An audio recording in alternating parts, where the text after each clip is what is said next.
And good evening, everyone. I am John O'Loughlin, and welcome to my channel. It's called McDuff_2020. And tonight we're joined for the first time, and I'm really excited about it, journalist Garland Nixon. So welcome, Garland Nixon, to the show. And how are you this evening, sir? I'm just great, John. Thanks for having me on. A little scratchy around the voice here, but other than that, I'm doing pretty well.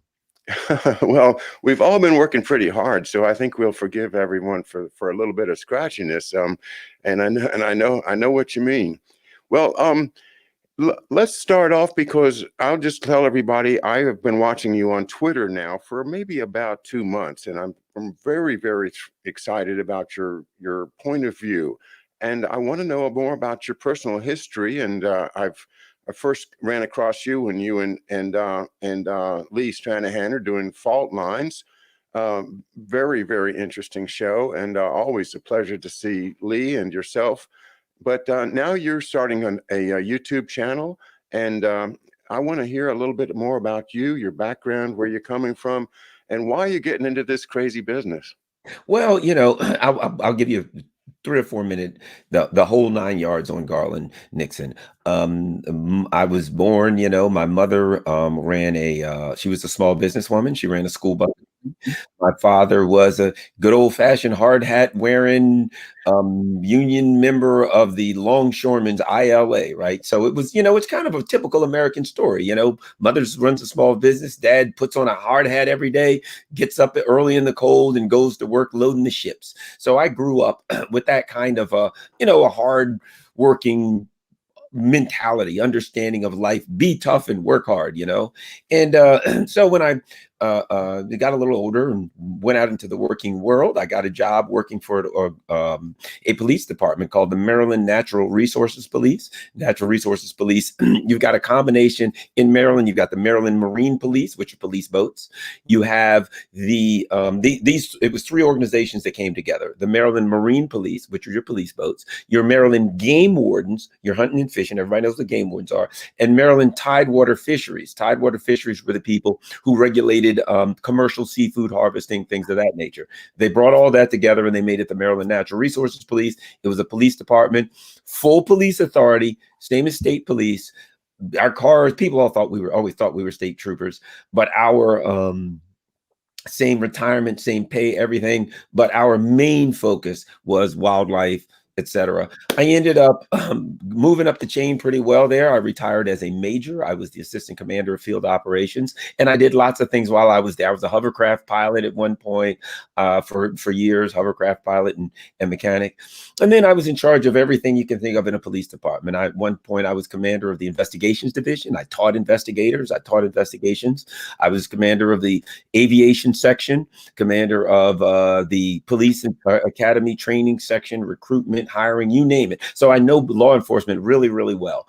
When I left that, I was really getting into journalism, but I taught criminal justice at Anne Arundel Community College here, local community college. I taught there for 3 years. I started getting into journalism. I got a radio show in Washington, D.C. And one day, lo and behold, I get a call from New York. It's Fox News. And they're like, hey, we want somebody to come up here and debate, blah, blah, blah. And I'm like, well, I don't know where you heard of me, but fine. So I started doing Fox News, and I was on Fox News for many, many years. Every show, you can, if you go on YouTube and search Garland Nixon and Fox News, I mean, I was on Tucker Carlson. I was on Laura Ingraham. I was on, Bill, what's his name, that came on every night at 8 o'clock that argued with everybody and cut him off. You name it. I was on all the Fox News shows. I Fox and Friends in the morning. So I know all the Fox people there. I was there for years. I was still doing Fox. I started doing a TV show in New York that was also with Fox, owned by Fox. And it was called Chasing News. And I did that for years. And then, interestingly enough, at some point, I did something that people don't normally do. I walked away from that. I just walked away from it, and everybody who's in journalism, everybody in journalism is dying to get on CNN, MSNBC, Fox. And I was there all the time, 2-3 times a week, and I came to realize that I'm kind of OCD, and I'm OCD about reality and the truth. And I realized that the the things that we were talking about, the various things that we were putting forth, oftentimes were just fraud. Not that I was putting forth, but that was being put forth around me. And I was trying to navigate my way through being on Fox, through saying what I really believe, standing up for. I'm an anti-war person, very much anti-war. I'm very much not just anti-war. I believe in respecting the sovereignty of other nations to do what they want and to run their country the way they want to run it, and for us to focus on our country, right? Well, trust me, being on mainstream media, if that's your mentality, excuse me, you're going to have problems. And so I walked away. I did something that people don't do. I walked away. And I've been doing a radio show on Sputnik, Radio Sputnik. I've been on RT a lot, and I'm so much more. I enjoy going on RT and doing my daily radio show on Sputnik. I was on a show called Fault Line for years. Last summer, I switched over to a show called The Critical Hour, myself and Dr. Wilmer Leon. And I really enjoy what I do. And I also have a radio show every Friday from 6 to 7 p.m. on WPFW 89.3 FM in Washington, D.C. And I get to talk about whatever the heck I want. And in fact, I'll end up by saying this. Oh, also, probably should throw this is one that people will find of interest. Most people are familiar with the American Civil Liberties Union. I'm on the board of directors for the ACLU for the state of Maryland, and I'm also on the national board of directors for the American Civil Liberties Union. Done a lot of work with them on a lot of different things. And we have people say to me, well, don't you disagree with some of their stuff? We have a saying at the ACLU. If you disagree with 25% of our stuff, you should be a member. If you disagree with 50%, you should be on the board.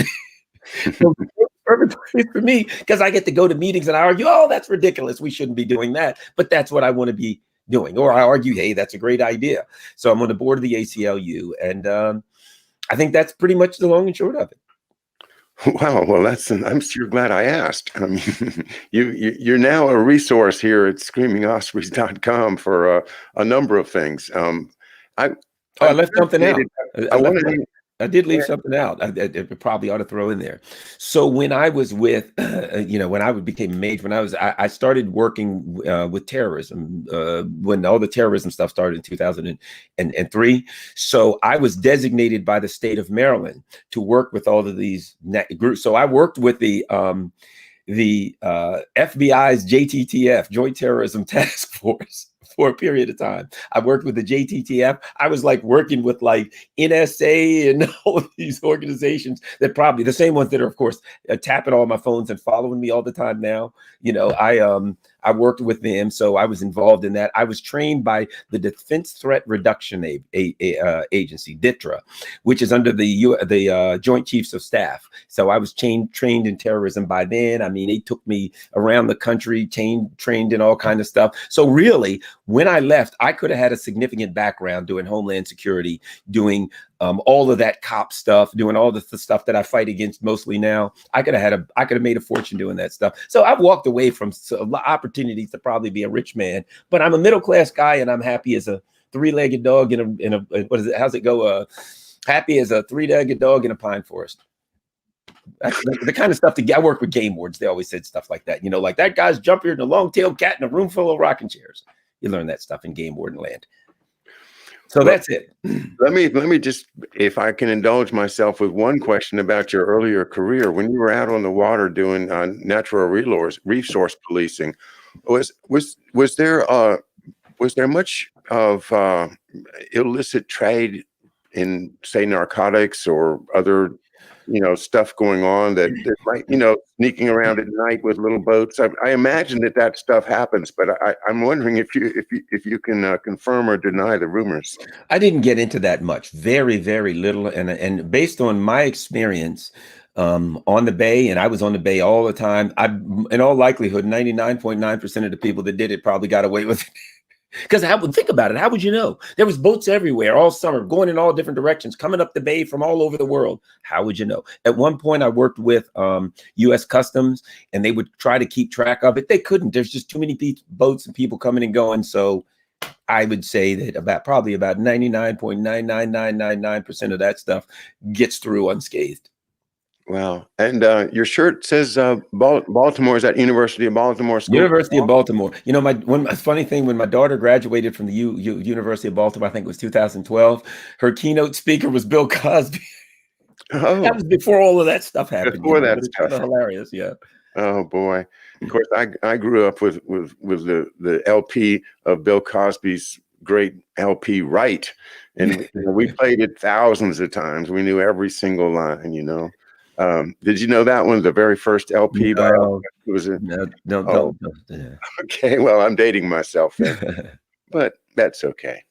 I'm tempted to kind of give you my career as a counterbalance to yours, but I'm not going to do that tonight. But I'm going to really try to bend your ears sometime to try to find where you and I have things in common, because we certainly do.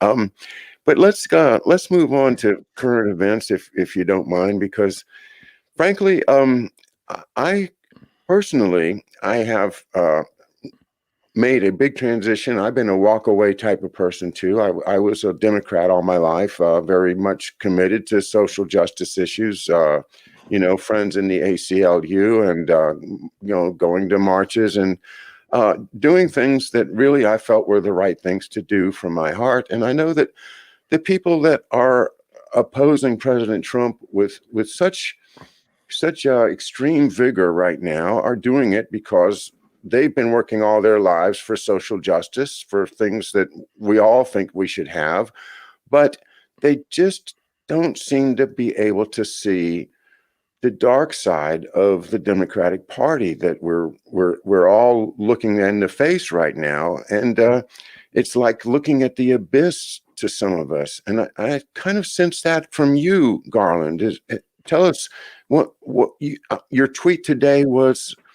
One of your tweets today on Twitter was about just have we lost the republic? Is the republic still a thing, or is it have we turned the page and now that's in the past? Maybe I'll leave that open for you, and I'll look forward to your reaction. Well, I often think, I don't even know where I heard this old adage, but difficult times doesn't change a person; it exposes them.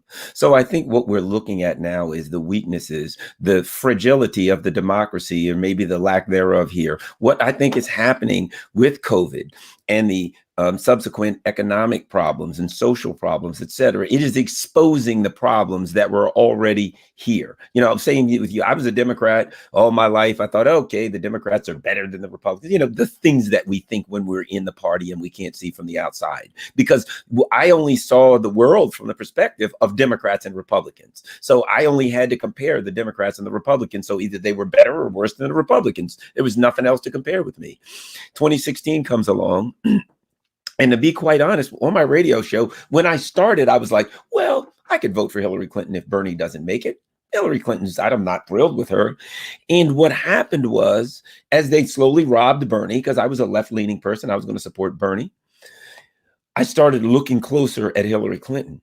And it caused me to look closer at Bill Clinton, and it caused me to look closer at Barack Obama. And it opened my eyes to realize that all these things that were going on, I had on blinders, and I didn't see, it was like, well, gee, I was supporting this particular president at the time they were overthrowing country X. I don't like that. They were doing this or that. And the more the more I looked into the two parties and what they were doing and our history and what was going on, the more horrifying it became. And I had to back away, and I said, I can't be a part of this. And I realized that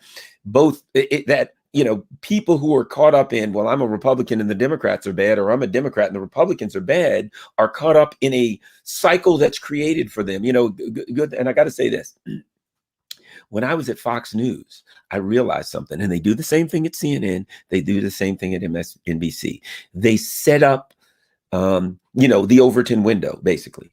Okay, we're going to have Garland on, and Garland's arguing this point, and we're going to have somebody else on, and they're arguing that point. But both of those points are within a certain area that you're allowed to think and talk about, right? And so the issue I had was navigating my discussion into this conversation, but I had to go outside of that area. I had to say some things that weren't allowed, and that's one of the reasons I had to go. But that's what I guess that's what I'm getting at. Coming to the realization that you're being handed a paradigm There's blue or there's red, and one is better and one is worse. And the better one is whichever one you choose. If you're a Republican, then that's the better one. If you're a Democrat, then that's the better one. And I realized neither one of them are the better one. It's a game that's being played and it's being perpetrated on people. And when you get outside of that paradigm, you start to understand it. You can't, it's like fish discover water last. You can't see it until you get outside of it. And my world, my mind has so woken up since I've left the Democratic Party. I'm going to try to get people to watch that last 2 minutes, last just explanation that you just gave. My friends that are liberals, I mean, Garland, I'll tell you, I grew up, I've been spent a great deal of my time playing different folk music, jazz, things, and classical too. And 99% of the folks now are very, very committed liberals, and it seems to be costing me friendships. And but you just gave me something that I can work with, and I do very much appreciate that. Let's see. Now, I was going to ask you about your views on sovereignty, and the reason that was a prominent thing that you gave us in your short bio, and it's so important to distinguish those of us, and I agree with you 100% that believe in the Peace of Westphalia peace, right? And you take your country and you deal with your people, and I'll deal with my people, and we'll not bother each other because that's what sovereignty is all about. Versus the CIA and their allies on Wall Street, and we can go into that, but the incredibly powerful undertow that's sucking the life out of sovereignty and creating power in things like multinational corporations, which are now so powerful that they can actually cut the president of the United States off the air. And that is a transition that is away from sovereignty and into the New World Order. It couldn't be more clear to those of us, as you say, that have been able to step outside and look at it outside of the paradigm of left and right or red and blue. And it really, to me, it looks like you and I are in pretty much agreement that without sovereignty, the individual rights of people are just going to disappear. Well, what if there's something a little different than, I'll put it a different way. When you said, look, we now, the Twitter or Facebook or whatever has grown so powerful that they can, cut a president off and, shut his speech down, right? Right. Let me put it a different way. JFK, they killed the president, right? Yeah. Here's the reality, I think. Nixon, he was taken out. If you look at Nixon, there's a lot more to it. The people who broke in were CIA. They were with the CIA. It's not, there's a lot more to that. There are people who argue Nixon might have been taken out because he went to Red China and people didn't like it, et cetera, right? What if it's something different? I will propose this to you.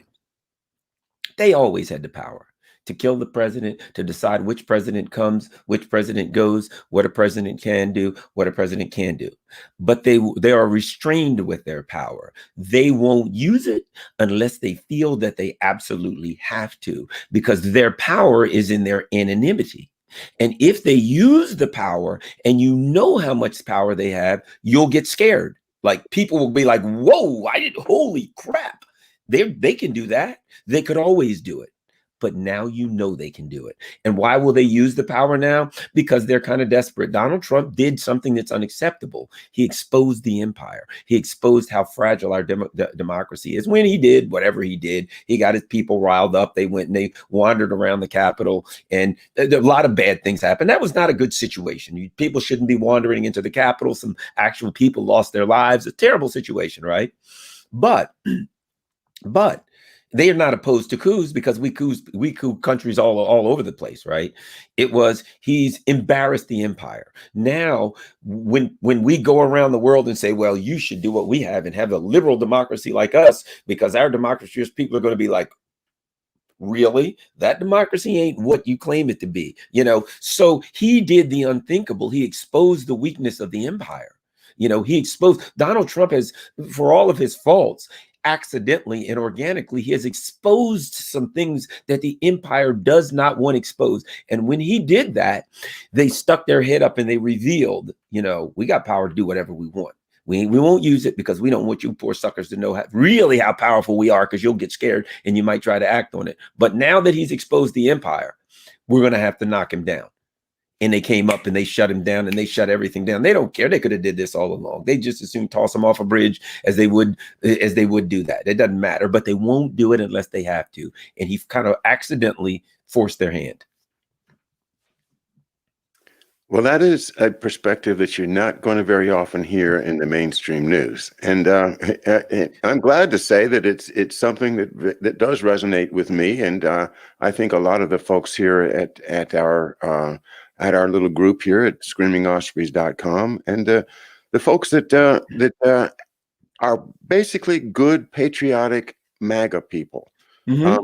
I've never been a MAGA person. I thought it was a little edgy with the red hats and the MAGA and all, and it seemed all a little provocative. But I mean, nowhere near as provocative as the Antifas. I mean, that's different. But I've never really been part of that MAGA thing. But as I get, I've coming kind of crossing over in a way from a progressive left to a progressive right, and these folks are like the salt of the earth. I mean, they are not violent people. These are, a lot of them are grandmothers and granddaddies, and they're down there because the president said, come to Washington. No other reason, because they do what their president says, and they support their president. And that kind of just open-faced, open-hearted patriotism is genuine. And that they can't stand in the real media. So they want to paint every single person who supports President Trump as either some dumb hick, a racist, an ignoramus that's gotten his brain massaged by some voodoo, and people that need to go to re-education camps, and they're talking about this now. This is beyond chilling. This is a time of which I think we all have to really, really take a deep breath and say, are we headed for a French Revolution type of a situation here? And it's really scary. How do you feel about it? Yeah, it's unfortunate because we're having a clash with reality. We've been living in a lot of us have been living in a false kind of comfort, believing things that weren't true. Oh, this is, America is a fair and honest place, and the people that represent us are looking out for our best interest, and all of that bully red, white, and blue crap that when you get down to it, it sounds good and it feels good. But when it gets down to it, the reality is this. We have a government that does in no way whatsoever represent people who are working people or poor people or people who are struggling or your average Joe. We have a government who represents their billionaire donors. I don't care what side of the aisle you're on. And the sad thing is this. As an ex-cop, right? When I watched the protest over the summer and I saw the cops, they're hitting somebody and people are throwing something at the cops and all of these people are fighting and people are like, the cops are the good guys, the protesters are the bad guys, blah, blah, blah, blah, blah, right? And here's the way I looked at it. I was a cop. We're in a police union. I was in a union. My dad was in a union. He was a longshoreman, right? I was a cop. I was a union guy. I was a blue collar worker. I got up. I went out in the cold and did things. Blue collar people go out and work in the cold and work in the heat and work, right? You get your hands dirty and stuff like that. Okay. The guy works for a transmission company, whatever, right? I was a blue collar average schmuck. When I looked at the TV, there were people that look, there's Antifa or there's a Black Lives Matter protesters. There's some person walking there. Oh no, look, there's an anti-Antifa or MAGA or whatever. Oh, there. You know what I saw?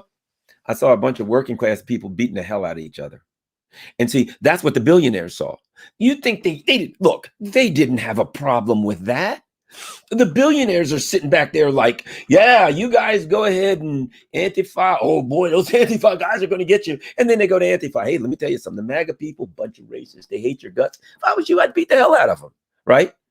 And a bunch of working class people, poor people, people that have the same economic problems were beating the crap out of each other, and they were happy about it. The same people now who, do you think they're like, okay, shut down, close your businesses down. You can't, you got a little sporting goods store on the corner that 3 or 4 guys go in. Nah, sorry, that can't be open. But Amazon can be open and have 1,000 people in there that are spreading COVID all over the place. Walmart can be open, thousands of people wandering all over each other. That's fine. But some poor sucker who's got a little corner store, he's got to close down because he can't have people in, right? And those are the people who are a MAGA person or a, well, whatever you want to call them, whatever group you want to group them in. Those are the people who have the same problems and the same needs, who said, you close me down. What about some kind of help? Other countries, they're giving people 80% of their salary.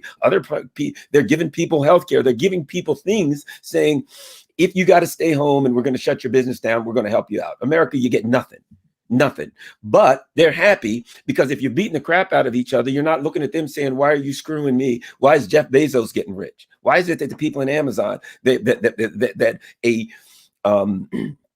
is it that a warehouse full of thousands of people that are within arm's length of each other is fine to be open, but my poor little store has to close down? And my poor little restaurant has to close down, and you don't give me any money and you don't give me any help. Meanwhile, they gave what?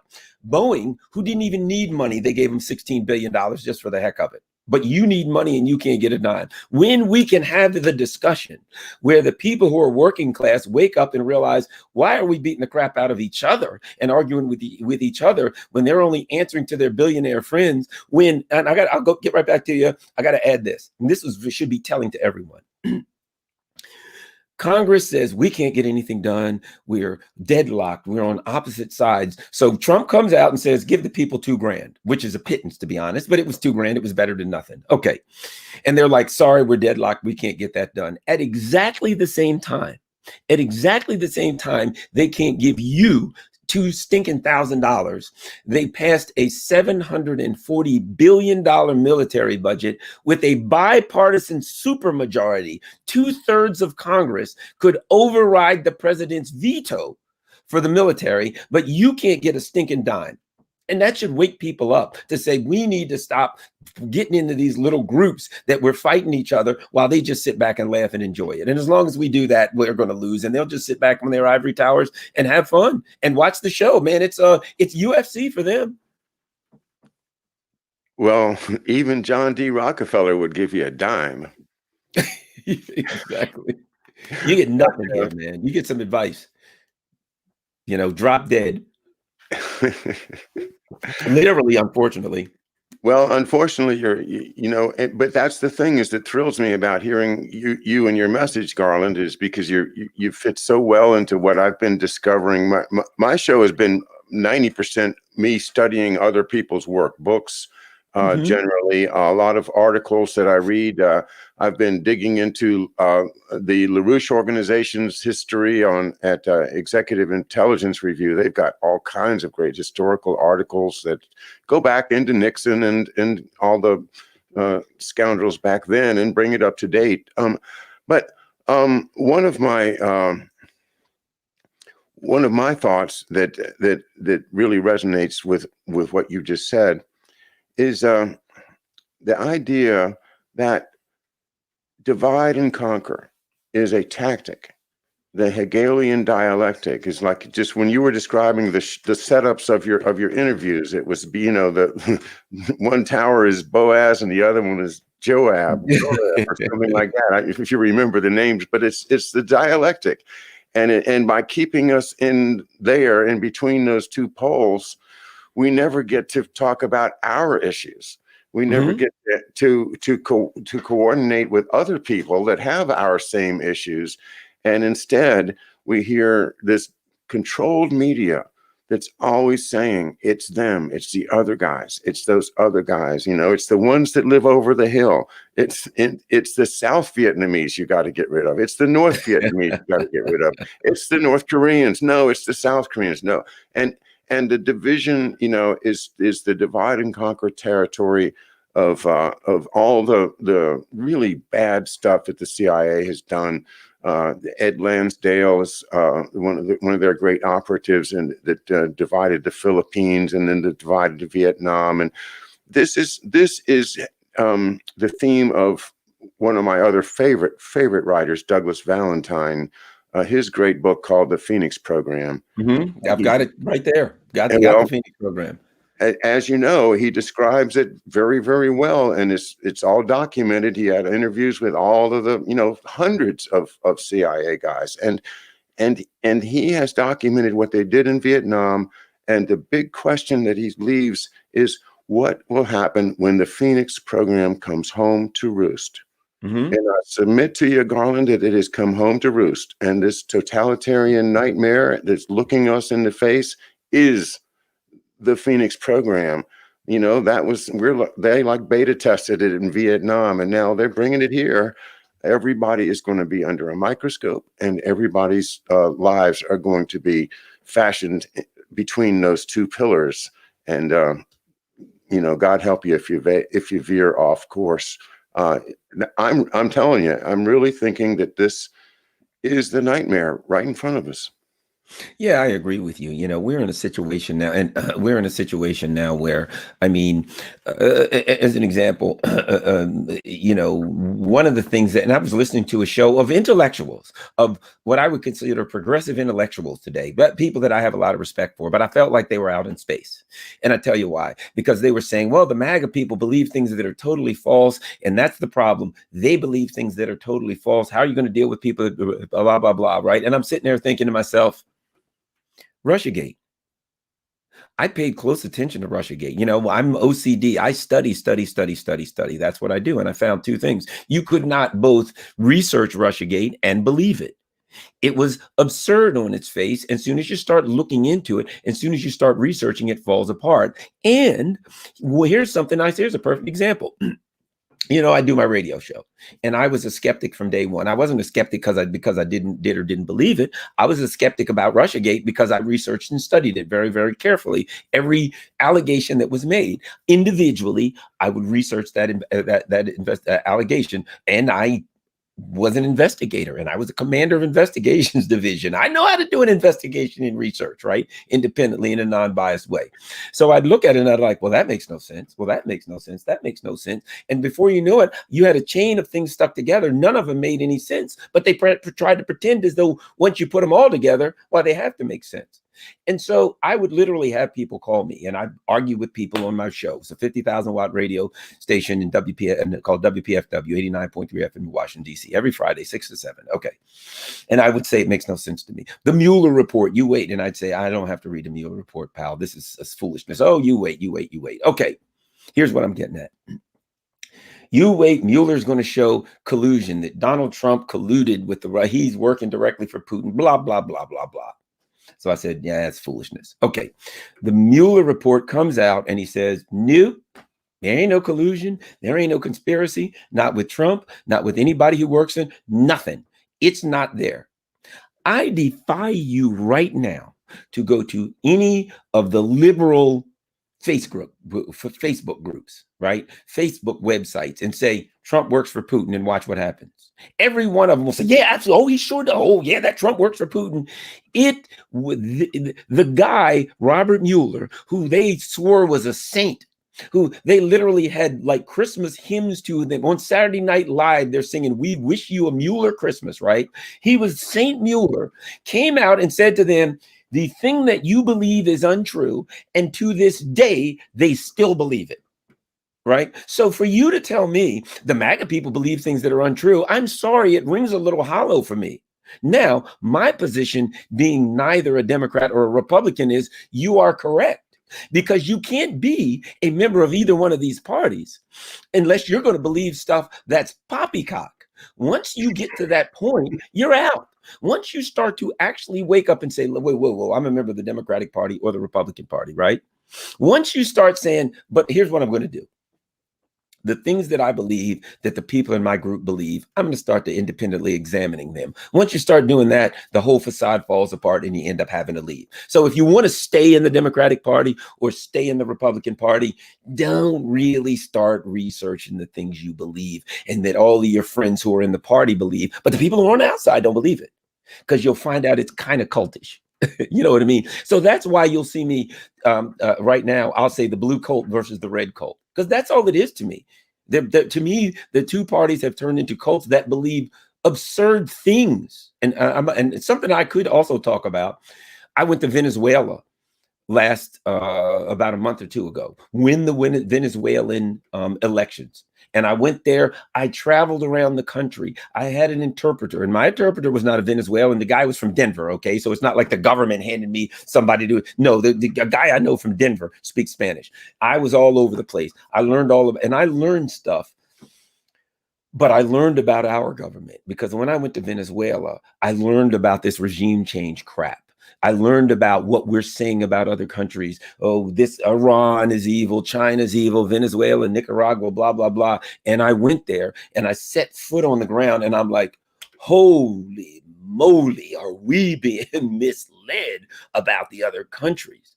And like right now, I'll end up by saying this. We've got to a point. Let me ask you this. Do we have more freedom than the Chinese? Right now, do we really? The Chinese, basically, they've kind of contained COVID, right? A lot of the areas, they don't have to wear masks. There's some, they're going back to some of it when they have a little outbreak or whatever. Everything's open. You can go bowling. You can go to the movies. You can do whatever you want to. If they have an outbreak in an area, they have a lockdown in that area, right? Not the whole, and they'll be locked down for 7, 10, 12 days or whatever. And they let the people, if you look at what we can actually do right now, if you are honest and evaluate it, the average Chinese citizen has more actual liberty and freedom to move around than we do. That's a fact. Add this right now, TikTok, WeChat, Chinese, right? Right? They're Chinese. Let me ask you this. Do you see them throwing people off?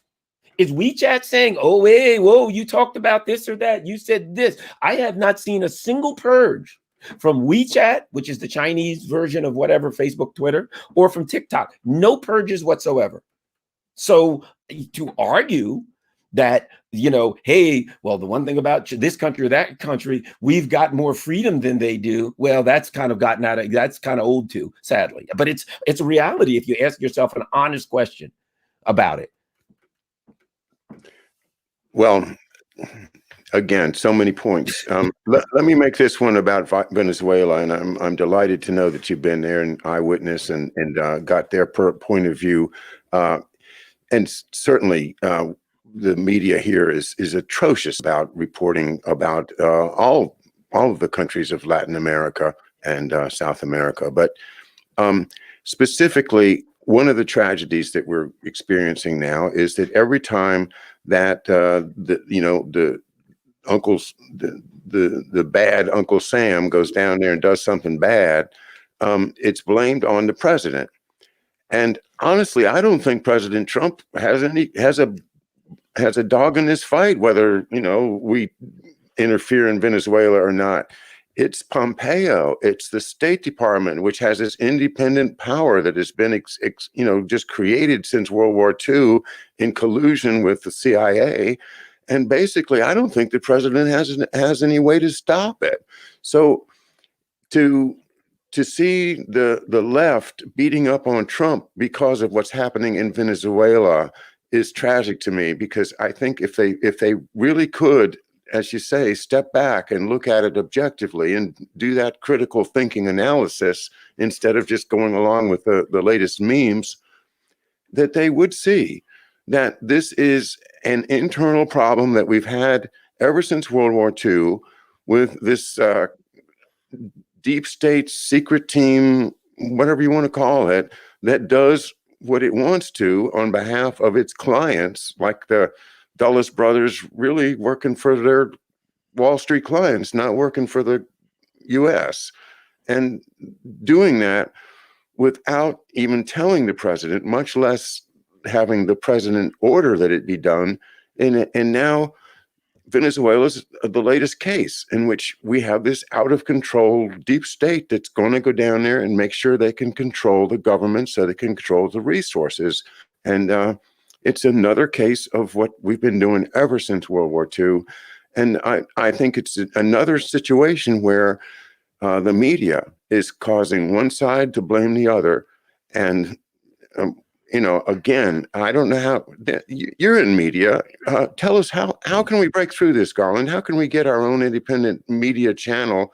It takes quite an investment, and it also takes cooperation from the big powers. So, well, have you thought about it? I'm sure you have. What can we do to break through this media wall of denial? Well, I think I think you're doing it. I think that's what we can do. I think the thing that's beautiful today is independent media, and it's a struggle. You get thrown off of this channel, you get thrown off of that channel, but I think independent media is powerful because, like me now, if I'm not watching the game, I'm a local DC area guy. So if the Washington football team or the Wizards or the Nationals or whoever, the Caps are on, I'm going to watch that game. But other than that, I'm on YouTube all the time. I'm learning. I'm watching things. I'm watching different people. I'm watching different intellectuals. I'm watching things about history, et cetera. And I'm learning different things. As an example, I'm in Venezuela, something I guarantee you're never going to hear. You're guaranteed. And if anybody wants to blame Trump for Venezuela, yeah, I'm angry at Trump because of what's going on in Venezuela, sure, whatever. But he's just another iteration of the same. Here's what I always say: no matter who you vote for, you get John McCain for president, right? That's the bottom line. But I'm there, right? So I'm traveling all over the place. So I'm riding around some of these poor areas, and they got a lot of murals, right? That they paint murals all over the place. And I'm seeing pictures of the people, Simon Bolivar, from the 1800s or whatever, that freed them from the Spaniards, or, Maduro, or whoever it is. They like Chavez, pictures of Chavez all over the place. Okay, so you see murals and pictures of people you don't even know, politicians. They're big on murals and paintings and art, right? And I see these pictures of Obama with devil horns and the devil's beard, and it would say El Diablo Obama. And I'm starting to see that more and more and more in the poor areas. So I asked this guy through my interpreter. Actually, this guy could speak English quite well. And I'm like, what's up with that? They're angry at Obama here. He says, you got to know something. He says, you didn't know? And I'm like, well, no, be honest, I didn't. He says, okay, 2016, he says, we've been through a lot of bad years thanks to the U.S., sanctioning us, et cetera. He said, but 2016 was the worst. I said, why? He said, well, we're kind of like Mexico. People say no country, no corn. These little things called arepas, right? It's like a little corn biscuit made from cornmeal, and they can fry them. Oh, they're unbelievably good. Unbelievable, right? Or you can make little bread or biscuits or things out of them, like a little pancake. But at any rate, they're so good. And they said, but we live off of those things every meal, just like we would have a piece of bread with a meal. Well, they eat several arepas with every meal because they're really good, right? And they're like, we live off of arepas. I'm like, okay. Well, 2016, Obama named this country a state sponsor of terror, something like that, right? A national security threat. And they didn't produce their own cornmeal. They got it from other countries. The companies that were selling them cornmeal stopped because they were afraid of the sanctions. You've got a country that lives off cornmeal. They ain't got no cornmeal. He said it took them about a year to get it going, right? To get their own cornmeal production going. Meanwhile, he says, everybody that you saw, your friends, your families, everybody was getting skinnier. You could literally look around and everybody you knew was losing weight. Barack Obama starved an entire country. He said their belts, you were just poking holes in your belts. Everybody you knew, everybody in town, everybody you worked with, all of your friends, all of your relatives, people on the other side of this side of the country, people on that side of the country, everyone was having trouble getting food, and people were starting to melt away. And they said they were afraid that the whole country was just going to starve to death, and there was just going to be skeletons. Literally, they thought we were just going to be skeletons, and they were just going to wash the skeletons away and take the oil. And so they hate Obama for that. We didn't even know that here. So my point about me getting mad at Trump for Venezuela, we were doing it before Obama. We were doing it during Obama. We're going to be doing it during the same policy.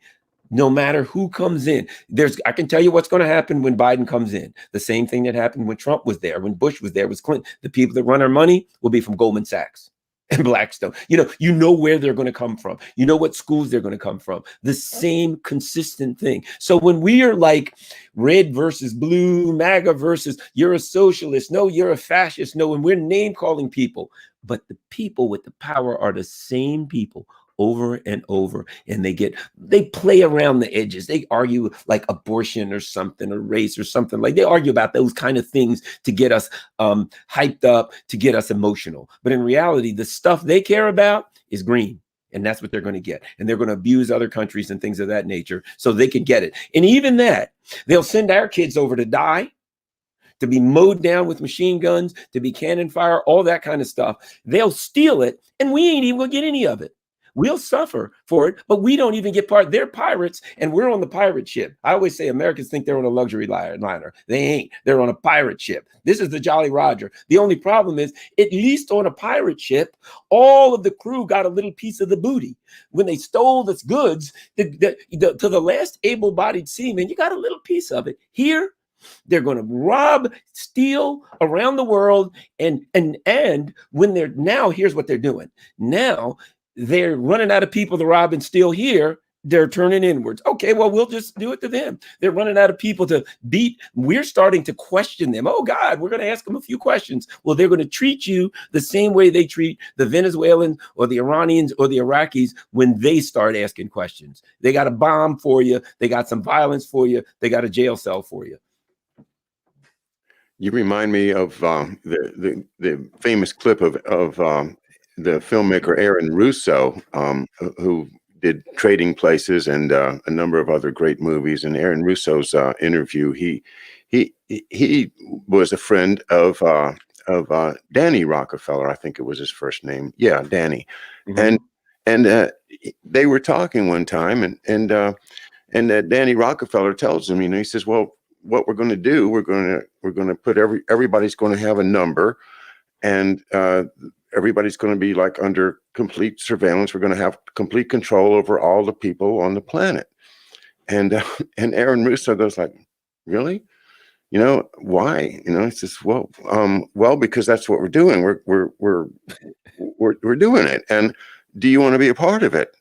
And he goes, well, no, I'm not really that type. I don't really want to be a part of a power elite, that takes over the planet. And he says, well, what could make somebody think that way? How come don't they feel bad? They're going to be wiping out 90% of the population just to own the whatever. And he said, it's not that they think about these people at all. They don't think about you. You're just not even an issue. And so Aaron Russo says that Rockefeller said to him, he said, oh, why are you concerned about them? Why do you care about those little people? And the point is that they really don't. They don't care about anybody except for those people that have been brought somehow into their elite, families, or however they get in, Skull and Bones, or whatever they do. They become a partner in Price Waterhouse, or however you get in. But if you're not in, then they don't care about you one bit. And that's what I think, that a lot of liberal people that don't see this yet, they don't see the willingness to commit genocide that exists in the minds of these elite banker, businessmen, warrior lords. Let me give you another example, and that is illegal immigration coming across the border. And right, what happened with NAFTA, North American Free Trade, at NAFTA, right? In Mexico, you had all of these, peasant farmers, people who had been living there for thousands of years, generation after generation. They got a small farm, they live there, they sell a little bit of stuff, whatever. Life's fine, right? Along comes NAFTA. The big agro businesses come in. They're selling corn, all this stuff by the millions of tons, and the price drops. So these little peasant farmers can't pay for anything. They lose their farm, they lose their land by the millions of them. And what do? They come across the border looking for work.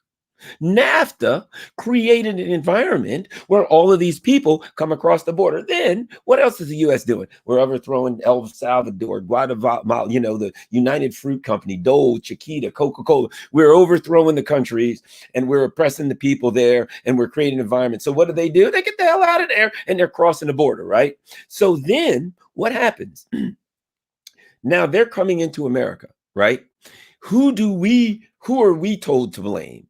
Are we told to blame the elite ruling class that passed NAFTA, they didn't want to come. They're Mexican. They kind of like it in Mexico. That's where they came. They didn't want to come here. We passed these trade laws to wipe their life out. They go wandering around looking for, that's what human beings do. That's what human beings have always done. Human beings were at one point hunters and gatherers. There's Bedouins, if you still some left in the Middle East. What did people do? They followed the herds. They followed the seasons.